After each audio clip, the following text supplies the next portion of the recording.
एक बार गंगे पर घूमने के लिए लैंड कर रही थी, गलती से मारवाड़ में लैंड कर दी।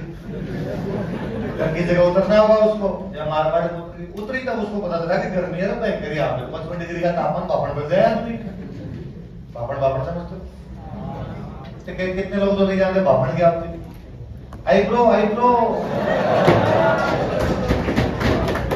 जो क्या बोलते हैं पापड़, क्या बोलते हैं?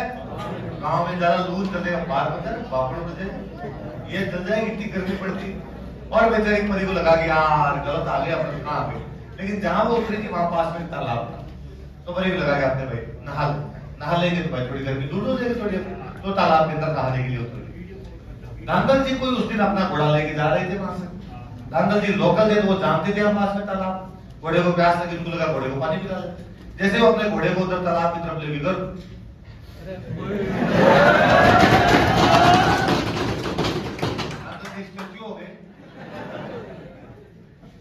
महिला परी ने थोड़ी देर बाद देखा कि यार कोई आदमी मुझे घूर रहा है, कोई आदमी मुझे देख रहा है।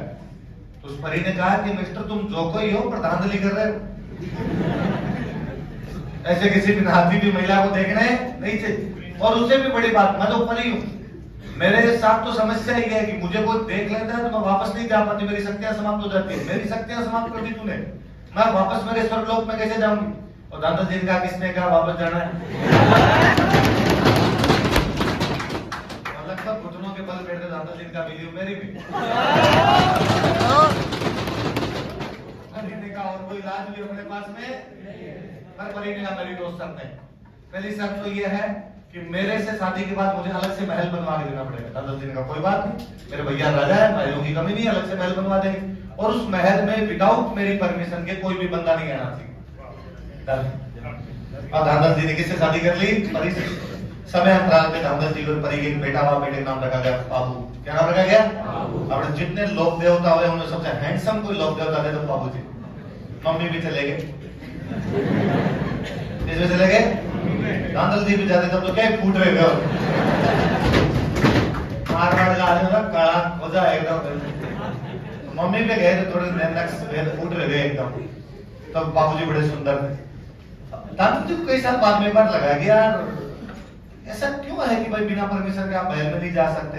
ये बात धांधल जी का चेक तो करें, और धांधल जी उस महल में बिना परमिशन के चले गए। और उन्होंने जाके देखा वहां तो परी है, वहां एक शेरनी सो रही थी और धांधल जी उसके साथ में खेल रहे, धांधल जी उसका दूध पी रहे थे।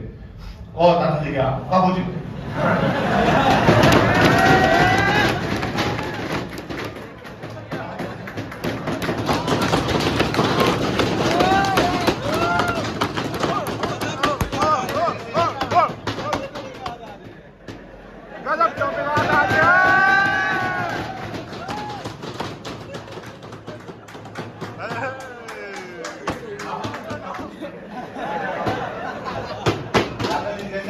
देखा कि भाई शेरनी सो रही है और बाबूजी उसका दूध पी रहे।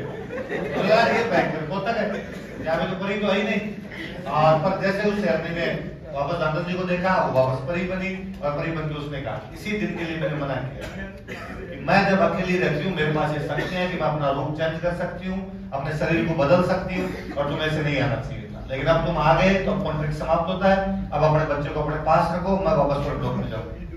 एक माँ की अपने बच्चे के प्रति दो इच्छाएं होती है कि थोड़ा बड़ा करे, उसको दूध पिलाए, वो तो मैंने पिला के बड़ा कर दिया। फिर माँ की इच्छा होती है इसको मैं खिलाऊं, इसको कंधों पे लूं, अपने पीठ पे खिलाऊं इसको। ये इच्छाएं मेरी पूरी हो नहीं पाई, अब तुम जानो तुम्हारा। तो परी तो चली। फिर धांधल जी की एक और रानी है, और रानी का नाम है कमला देवी। क्या नाम है? तो बाबूजी का पालन पोषण बाद में जो करते हैं वो कौन करते हैं? वैसा कुछ मान लीजिए कि भगवान कृष्ण की मम्मी थे देवकी, पर उनका पालन पोषण करने वाले थे यशोदा। वो क्यों है? बाबूजी की मम्मी क्या माने जाते हैं अपने? बाबूजी जब बड़े हुए तो बाबूजी की सगाई की गई, उधर पाकिस्तान, अब पाकिस्तान में चला गया। सिंध की तरफ एक रियासत पड़ती थी जिसका नाम था अमरकोट। क्या नाम था? और अमरकोट के राजा थे उनका नाम था सूरजमल सोढ़ा। क्या नाम था? और सूरजमल सोढ़ा की एक राजकुमारी उसका नाम है फूलम दे। क्या नाम है? फूलम दे। है कई जगह उन्हीं का नाम लिखा हुआ जाता सूत्या, ताकि अपने तो फूलम दे याद रखना। क्या याद रखना? और फूलम दे के साथ बाबूजी की क्या की गई? सगाई। यथा समय पर बाबूजी शादी के लिए, शादी का दिन आ गया, बाबूजी शादी के लिए तैयार हो। एक तो आप राजकुमार हो, ऊपर से आप फूट रहे हो, तो आप जब दूल्हे बनोगे तो और ज्यादा फूटने लगोगे। अच्छी शेरवानी पहनी, साफा बांधा, सिर पे कलंगी, तुर्रे, एंटीना सारे लगाए आप। अरे एंटीना होता है पीछे पीछे लंबा सा लगा, उसको क्या कहते हैं? सब कुछ लगा एकदम बाबूजी तैयार। बाबूजी के दो खास दोस्त, एकदम खास दोस्त है, चांदा और डामा। कौन कौन है? दूल्हे के दोस्त होते हैं ना, वो हमेशा दूल्हे से ज्यादा तैयार होते हैं। पता नहीं दूल्हे के दोस्तों की क्यों गलतफहमी होती है कि लोग हमें देखेंगे, जब उनको कोई भी देखता। सेंटर ऑफ अट्रैक्शन यदि कोई होता है तो केवल कौन होता है? फिर दूल्हा भी समझदार होता है। दूल्हा हमेशा अपने साथ उस दोस्त को रखता है जो उससे शक्ल में गुंडा हो। दूल्हा इतना मूर्ख थोड़ी है कि दूसरे को ले जाएगा, सेंटर वो बन जाए। तो यदि आपका कोई दोस्त दूल्हा बनते टाइम आपको कहे मेरे साथ रहे जी, तो आप समझ जाना उसकी नीयत क्या है आपके, उसके साथ अपने रहना नहीं। तो चांदा डामा एकदम बाबूजी के ऊपर, बहुत बाबूजी ज्यादा तैयार होकर जोधपुरी कोट में ऊपर तक बंद कर रहे बटन। और चांदा डामा ने बाबूजी कहा, बाबूजी यार थू थू इतने फूट रहे लग रहे हो यार बाबूजी, आज अमरकोट में छज्जे टूट जाएंगे। अमरकोट में क्या टूट जाएंगे? पहले बारात आती तो महिलाएं देखने के लिए इकट्ठी हुआ करती थी, तो अगर हवेलियों के बाहर छज्जे निकले हुए रहते तो महिलाएं छज्जों में चढ़ चढ़ के देखती। तो आज इतनी महिलाएं हैं कि छज्जे तोड़ दे। और गांव के अंदर तो महिलाओं के वो रहे पर्दा पड़ता तो घूंघट में रहना पड़ता, पर महिलाओं ने दूरबीन लगे ऐसे घूंघट के बीच से इधर करके देख। तो बाबूजी ने कहा, पर बाबूजी कहा, बाबूजी पर एक दिक्कत है यार, आप इतने फूटरे लग रहे हो, कपड़ों को शानदार दूल्हे, पर यार अपने पास अच्छी घोड़ी नहीं, यदि दूल्हे वाली घोड़ी अच्छी हो तो आप बहुत फूटरे लग रहे हैं। बाबूजी ने कहा, भाई घोड़े तो अपने पास जो है उन्हीं के अंदर से अपनी घोड़ी लेनी पड़ेगी, क्या इलाज करें इसके अंदर? उनका अपने गांव के अंदर एक महिला है देवल, क्या नाम था? और देवल के पास में घोड़ी है, जिस घोड़ी का नाम है केसर कालमी। क्या नाम है? किसके पास है? देवल के पास में केसर कालमी नाम की घोड़ी। और यदि वो देवल अपने को केसर कालमी दे दे तो बाबूजी फिर जोरदार लगा, सोने में सुहागा हो गया। केसर में जितने फूट रहे आप लग रहे हो उतनी फूट रही कौन सी घोड़ी है? और आप जैसे दूल्हे के लिए कौन सी घोड़ी होनी चाहिए? केसर। बाबूजी का ट्राई करके देख लो। चांदार डामा गए देवल के पास, और देवल को जाकर मां देवल बाबूजी बीन पड़े में अच्छी घोड़ी नहीं है, यदि आप अपने केसर कालमी दे दो ठीक रहे। देवल ने कहा, भाई मना तो कौन करे, बाबूजी हमारा प्रिय राजकुमार है, कौन मना करे उसको, पर मेरे साथ दिक्कत दूसरी है, मैं गायें रखती हूँ बहुत सारी, मेरी गायें जब चरने के लिए जाती तो मेरा जो गवाला होता है वो घोड़ी लेके जाता है। और यदि गायों की लूटपाट हो जाए, पहले गायों की लूटपाट बहुत हुआ करती, गायों की लूटपाट होती, इसलिए आज भी बोलते हैं गाय धन था। गाय क्या था? तो गायों की लूटपाट हो जाए, किसी घुड़सवार हो तो भाग के गांव आए, जाके बताए गायों की लूटपाट हो गई, तो गांव वाले पीछे जाए छुड़वा के लेके आए। यदि घुड़सवार होगा ही नहीं तो पता नहीं लुटेरे कहां के कहां पहुंच जाएंगे, और मेरी गायों को बचाने वाला कोई भी। चांदा डाबा वापस आए, रमन बाबूजी का, बाबूजी ये दिक्कत है, पर यार बाबूजी हमें लगता है आप बात करके देखो थोड़ा ठीक रहेगा। तो बातचीत करने के लिए खुद कौन गए? बाबूजी गए। बाबूजी डाका माँ देवल मुझे घोड़ी दे दो, तो फूटरा लगेगा, मारवाड़ का फूटरा लगेगा, अपना अच्छा लगेगा, अपने गांव का अच्छा लगेगा। और देवल ने कहा कि बाबू तुम हमारे सबसे अच्छे राजकुमार हो, मैं तुम्हें मना ही नहीं करती, दूल्हे को तो वैसे ही कौन मना करे, पर सेम समस्या जो मैंने चांदा डामा को बताई, गायों की रक्षा कैसे होगी? और बाबूजी ने कहा, माँ देवल मैं आपको वचन देता हूँ कि आपकी गायों के साथ कुछ भी हो जाए, आप तो एक समाचार मुझे भेज देना, मैं आ जाऊंगा आपकी गायों को बचाने के लिए। एवं यदि मैं यहाँ से जा रहा हूँ और रास्ते के अंदर मुझे समाचार मिला आपकी गायों की लूटपाट हो गई, अपने ब्याह के लिए जाना जरूरी नहीं, आपकी गाय बचाए। मैं वहां पहुंच गया, खाना खाने बैठा, मुझे समाचार मिला आपकी गायों की लूटपाट हो गई, मैं खाना छोड़ के आऊँ, मैं तोरण मारा हुआ तो मैं तोरण छोड़ के आऊंगा, लेकिन आपकी गायों की रक्षा का वचन मैं आपको देता हूँ। देवल ने अपनी कौन सी घोड़ी दे दी? बाबूजी केसर काल में लेकर अपने ससुराल गए। ससुराल कहां पर है? केसर काल वाकई बहुत सुंदर। और पहले क्या बीन वाली घोड़ी को नचाते थे, बीन वाली घोड़ी को नचाने का। आजकल तो क्या नचाए, आजकल तो बीन डगमग डगमग रहता है, घोड़ी चलती है तो दो इधर खड़े रहने पड़ते हैं, दो इधर खड़े रहने पड़ते हैं, यदि नाचे तो बीन नीचे पड़ जाए। एक तो ये मरियल से बीन, उसमें कई तो दारू वारू पी के और बैठ जाते हैं। कोई एक आना दोस्त पकड़ा, भाई कॉन्फिडेंस आएगा इससे, क्या कॉन्फिडेंस रहता है भाई, गिरता गिरता रहता है वहां पर। आजकल तो घोड़ियों से डर लगता है, घोड़ी वाला होता है वो भी कह साइड में रहो, ये करो। पहले वास्तव में घोड़ियां अच्छी भी होती थी, घोड़ियां नाचती भी थी, बाबूजी खुद अच्छे घुड़सवार थे, अकेले नचे। पहले ये थोड़ी था घोड़ी को पकड़ के कोई चले, बीन अपने आप ही चलाए, घोड़ी अपने लेके जाए। तो बाबूजी उसको केसर काल में लेके पहुंचे। वहां चारों तरफ युद्ध चलता है, तो बाबूजी के फूटरे लोग दूर दूर से देखने के लिए आए, बाबूजी की बारात आई, बाबूजी आए, और वो घोड़ी की चर्चा है, आ रहे केसर काल में जैसी तो कहीं पर घोड़ी है।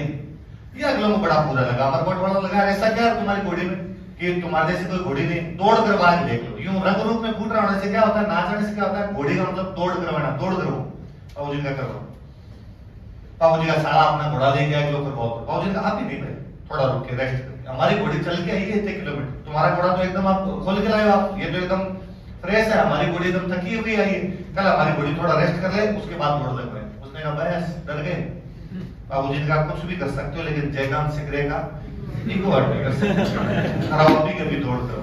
बाबूजी के साले ने अपना घोड़ा लिया, बाबूजी बेटे केसर काल में भी दौड़ के, भाई केसर काल में नहीं, वो घोड़े को पता नहीं कितना पीछे छोड़ा, आराम से जीत के बाबूजी वापस आ गए अपने साले को कहा क्या हाल है, कहाँ रह गए भाई, वो लगा क्या ठीक बेइज्जती करके। कहते बाबूजी जब तोरण मारने के लिए गए तो तोरण बहुत ऊंचा बना।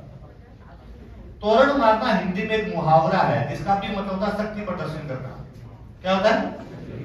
पहले क्या, किसी एक राजकुमारी से ब्याह करने के लिए 3-4 राजकुमार आ जाते हैं, तो तोरण ऊंचा बांध दिया करते कि जो ऊंचा तोरण मार देगा उसके साथ क्या कर देंगे।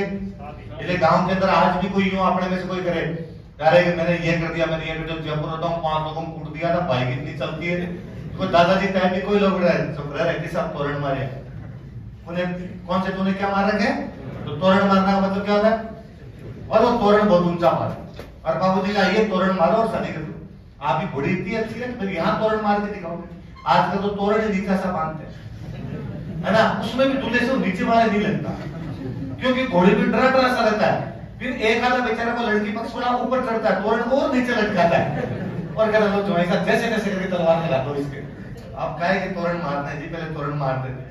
अब बाबूजी ने जाके देखा कि तोरण इतना ऊंचा था कि एक ही सूरत में मारा जा सकता कि घोड़ी अपने पिछले दोनों पैरों पे खड़ी हो जाए, आगे वाले दोनों पैर हवा में उछाल दे, तब तो तोरण लगे, वरना तो तोरण नहीं लगेगा।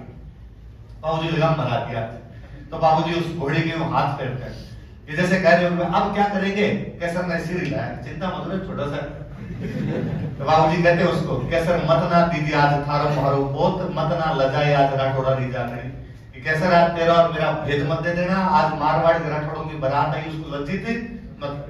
वो जो ढोल बजा रहा था लड़का, उसको बाबूजी कहते हैं ढोली रात छोरा तो मत रो ढोल बजा, मत रो मतलब धीमा, कोई ढोल रहे धमाते हमारे कैसर घोड़ी नाच सी, कौन सी घोड़ी नाचेगी मेरी, और ढोल बजते बजते बाबूजी ने लगाम दी, कैसर ने अपने अगले दोनों पैर हवा में उछाले, गड़ के तंबूरे पे लगाए, गड़ का लोग पूरा बड़ा भाग होता है तंबूरा, वहां लगाए। बाबूजी ने आराम से एकदम टच किया उसको तोरण को, घोड़ी जब पैर नीचे उतार रही थी तो गड़ की ईंटें साथ में लेके मैंने एक कहानी पढ़ी, उस कहानी में था ये दृश्य देख के फूलम दे की सारी सहेलियां जल गई।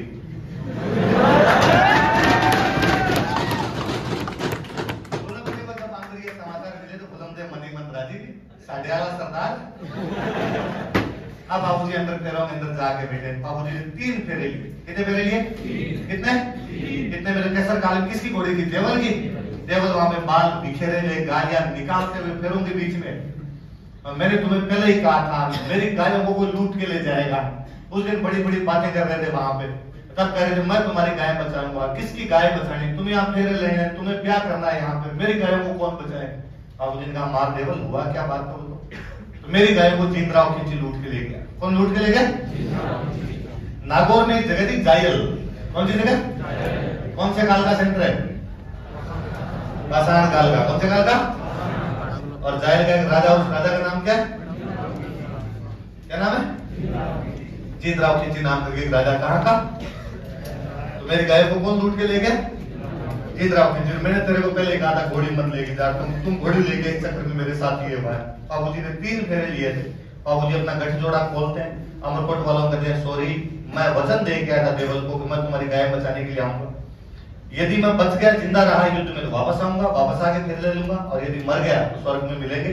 मैं इनको वचन दे के आया था, पहले वचन पूरे करने जरूरी। बाबूजी अपने फेरे छोड़ के वापस आते हैं। जोधपुर में गांव पड़ता है देचू। कौन सा गांव है? एक देचू नाम के गांव में जीतराव खिंची से लड़ाई कर, हालांकि गायें बचा लेते हैं लेकिन उस युद्ध में लड़ते हुए मरे। एक ऐसा व्यक्ति जो अपने वचनों की रक्षा के लिए वचन दे के इसलिए वापस आ गया, शादी छोड़ के वापस आ गया, गायों की रक्षा के लिए लड़ता हुआ मारा गया। हमें लगा इससे बड़े तो देवता क्या ही होते हैं। हमने उस शहीद को किस रूप में पूछना शुरू कर दिया। बाबूजी ने उस दिन बताया कि रघुकुल रीत सदा चली आई, प्राण जाए पर मर जाए लेकिन वचन झूठे जाने। तो किसकी रक्षा के लिए बाबूजी वापस आए? गायों की। गाय किसकी थी?